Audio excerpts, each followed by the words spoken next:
7:38 Mornings with Brian here, WCRF. Don't forget, we're going to get your Bible questions answered by Dr. Nick Gatsky of Old North Church here, coming up from 8 to 8:30. Text those in now, 440-546-2255.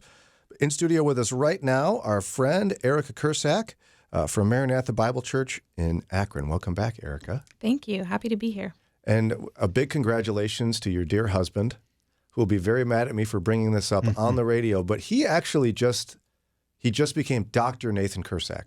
Reverend Doctor. It's Reverend Doctor. It's a big deal. It is, isn't it? Reverend He's Doctor. a big deal. Yeah, no, you're proud of him. So am I. It's a big accomplishment. He's not a guy that cares about those kind of things, but he got his doctorate in ministry. So, wow, look at you. And so I was debating about what you should be calling him at home. Is Dr. Husband, Dr. Hubby? Have we decided yet? That's still up for debate. Yeah. Dr. Dad from the kids. Don't call him Dr. Matt, Dad. because now he thinks he get to say. Yeah. Yeah, no. I suggested Dr. Hottie, and I feel like that's pretty good for the wife.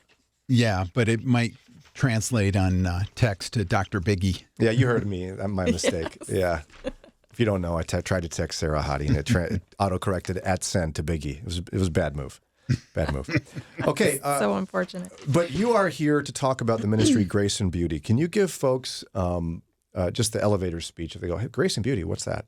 Sure. Grace and Beauty is a support group for women who are walking through infertility, miscarriage, or stillbirth, or the death of a child. And we meet monthly, just have a little teaching time and small group time, and offer support to women who often feel alone in that season. And it sounds like the recipe is designed primarily for women not to feel alone. Like there's Absolutely. like to find other people with similar struggles and find camaraderie in the difficulty. So we don't forget, I want to do it.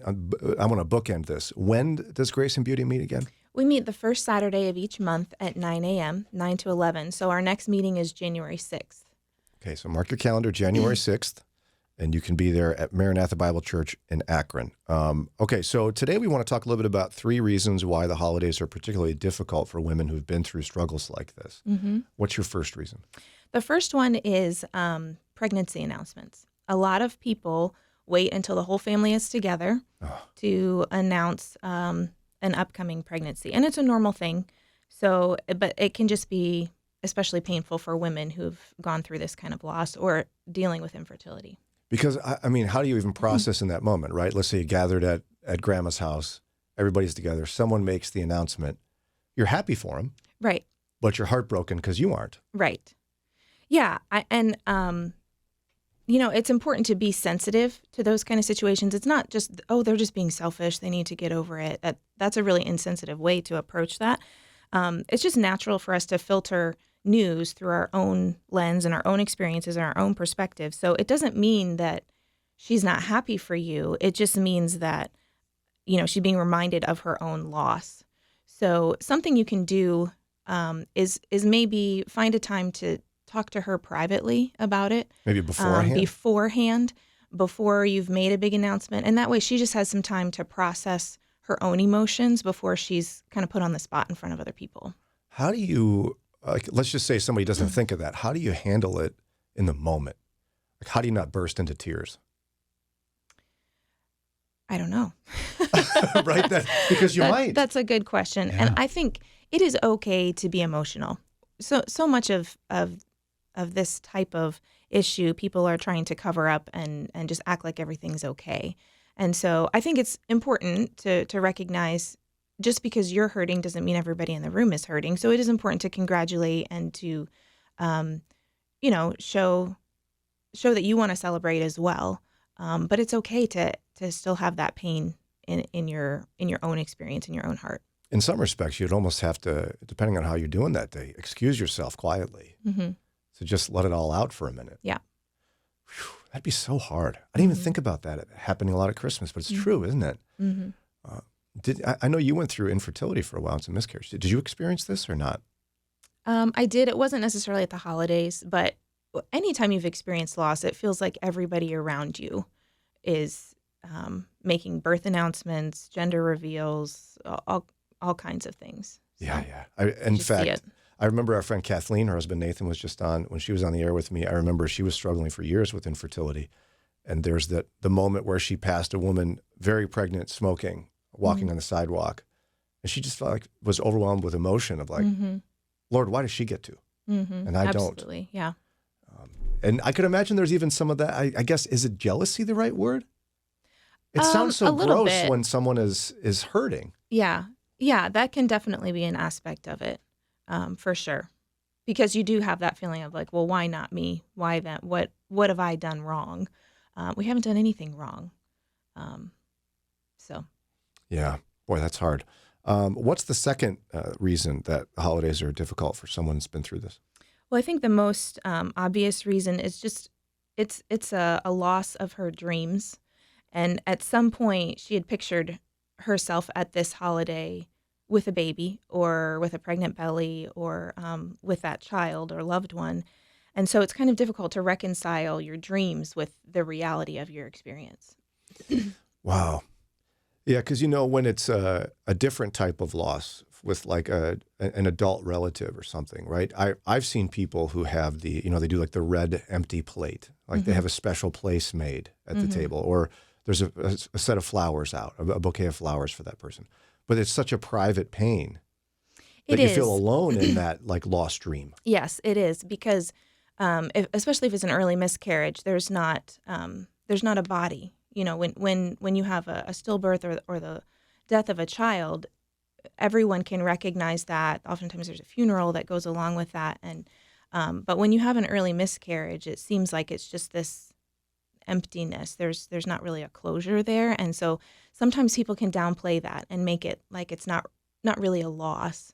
But it is. It's a different kind of loss for sure, but it's still absolutely a loss. And so I think one of the things that people can do, and I've kind of asked around and surveyed some people that I know that have walked through this, and one of the biggest things they said was to acknowledge the loss.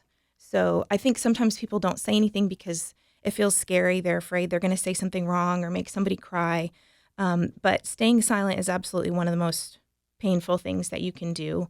So this could look as simple as just saying, this time of year, it really makes me think of your baby. Or if you know the name, say the name of the baby. Acknowledging that this was a real life, a real person can be really helpful. And they might get emotional. They might even start to cry, but that's okay. We need to stop being afraid of that. You can, if they get emotional, you can respond by saying something like, I can't imagine how hard this time of year is for you. I'm here for you. Let me know how I can help you. Or you can just sit with them. You don't have to have some kind of a speech. You can just sit with them, hug them if that's appropriate. You're validating their loss and their emotions, and that's a really crucial thing in their healing journey. It's simple, and yet so many of us struggle to do it. Mm-hmm. It's better to say something, to acknowledge it in some way, than let somebody just feel all alone. Right. It's so good. It's 7:47, time for a quick break. Our guest in studio is our friend Erica Kurcsak. She is with the ministry Grace and Beauty at Maranatha Bible Church in Akron. They meet the first Saturday of every month at Maranatha Bible Church from 9 to 11 a.m.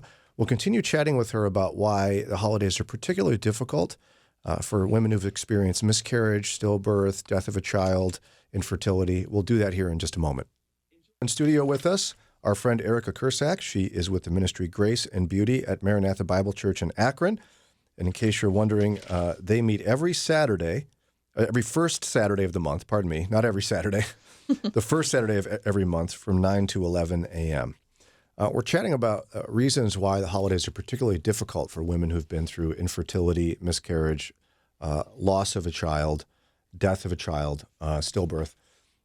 And we've been through a few of them, and one of them you suggested is, folks need to really acknowledge the loss because it's a lost dream of sorts. Mm-hmm. Do you have any specific recommendations for husbands to like how do you support your wife in the midst of this and on the holidays? Yeah, I think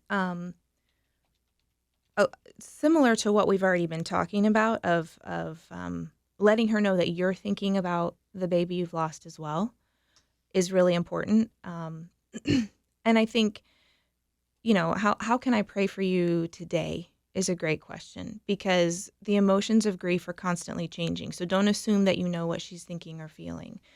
How can I support you today? How can I pray for you today? What are you feeling today? Are really great questions, just to let her know that you understand and that you're thinking about the baby as well. But he might say, I don't want to make her cry, Erica. I just want my wife to be happy. She's going to cry anyway. So why not cry with you as opposed to crying alone? That's good. It's really good. Okay, what's another reason holidays are difficult for women in these situations? I think the third reason is feelings of guilt. The holidays are naturally a time of celebration, a time of joy. And so when you're feeling grief and you feel like you can't get to that point of joy and celebration, there's some guilt that goes along with that. Maybe some guilt that you don't really feel like being involved in some of the activities that you normally are involved in. So I think it's important, people that want to help with that, be gracious to a woman who's struggling. Maybe just give her an out so she doesn't feel obligated to come to something that might be difficult for her during this time. And you can also really help by defending her to maybe family members that aren't as sympathetic as they should be, or who just can't understand because they haven't been there. Just defending her and allowing her to change plans last minute, or make some kind of a decision that's not everybody's happy with, but she's not going to be there. She can't do it. And that's okay. And, I would add having her back, defending her, even if she decides not to go. Like someone Absolutely. in family needs to be like, if someone's like, why isn't she here? She has good reason. Yeah. She's okay. We love her. Give her some grace. Yeah. To what extent you think it's wise for women who've been through this to plan an early exit from a family gathering or like a corporate gathering or whatever? Yeah, I think that should always be in the back of your mind. Entering something like that, knowing that, okay, you're not alone. The Lord is with you, and He gives us grace in those moments that we didn't think we were going to have. When did God send the manna to the Israelites in the desert? Exactly when they needed it. He didn't give it to them for the next day. So go into a situation recognizing that God is going to go into that with you, and know that He's going to help you. And maybe He's going to plant somebody there. You can pray specifically. Would you give me somebody that can support me while I'm there and help me? So He can do that. And it might sound silly, but something even as practical as, and this is a really husband thing to help out with, but be sure you're not parked in. Like if you're going to a gathering that you might need to leave early from, the last thing you want to do is ask 6 people to grab their keys and go out and move cars for you. Right. Maybe drop her off, dude, and then go park down the street so you can get out of here if you need to. Great idea. But nonetheless, it's a, what about giving yourself permission to say, no, I'm not going to go this year? Yeah, for sure. It's such a dramatic thing, though, in some families. It is.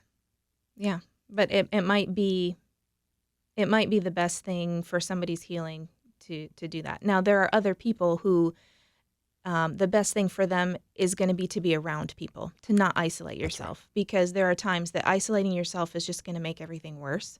So if you can, like I said, go with the Lord to these kinds of things, you never know what He's going to do, and you never know the things that He's going to put in front of you. This has been really helpful, I think, and I hope that somebody's inspired to actually get some help. Do you have any final thoughts for us before we go? Yeah, a couple other just practical things. I think if you're looking to support somebody through the holidays, give them a little gift or token of commemoration of the baby. Maybe not like a baby item, right? But a piece of jewelry that has the initial of the child that they lost, or an ornament with the initial, or even if their baby wasn't named, just the word hope or peace or something that can be comforting for them. And I think also, don't forget the practical things that you can do for people, particularly if somebody's loss has been very recent and they're still kind of grieving and it's hard to accomplish things. You can offer to help out with their Christmas preparations. Bring them some pre-made cookie dough so they can make memories with kids they already have, or if they have to bring something to an event, offer to help them decorate or wrap gifts, or even offer to clean their house if they're going to be hosting. Yeah. These are just practical things that help people feel like they're not alone in what they're going through. Really good advice. And again, if you're listening, or maybe you know someone who's been through it, Grace and Beauty is a wonderful opportunity the first Saturday of every month at Maranatha Bible Church in Akron for women who've been through infertility, miscarriage, stillbirth, death of a child, to find the fellowship they need and the guidance they need to continue processing through that grief. If folks want more information, how can they get that? Yeah, you can find us on Instagram at Grace and Beauty Ministries, and there's a link right there to the website on Grace and Beauty Ministries on Instagram, but you can also go to mbc95.org, the church's website, mbc95.org. mbc95.org. Fantastic. Thanks again for your time today. Hello to all your wonderful children if they're listening. And especially congratulations to your husband, Reverend Dr. Nathan Kurcsak. Thank you. Listening to this program. I'll get a text from him later today. I guarantee it. Yep. Why did you do that? Erica, we love you. Thanks so much. Yep, thank you. All right, it's 8 o'clock. It's time for our Bible Q&A. Right after Ron's news, Dr. Nick Gatsky, senior pastor of Old North Church in Canfield and Bible teacher on A Better Word, heard right here Monday through Friday, 10 p.m. and Sundays at 12:30. He's going to answer your questions about the Bible and the spiritual life. Call and text right now. 440-546-2255, 440-546-2255.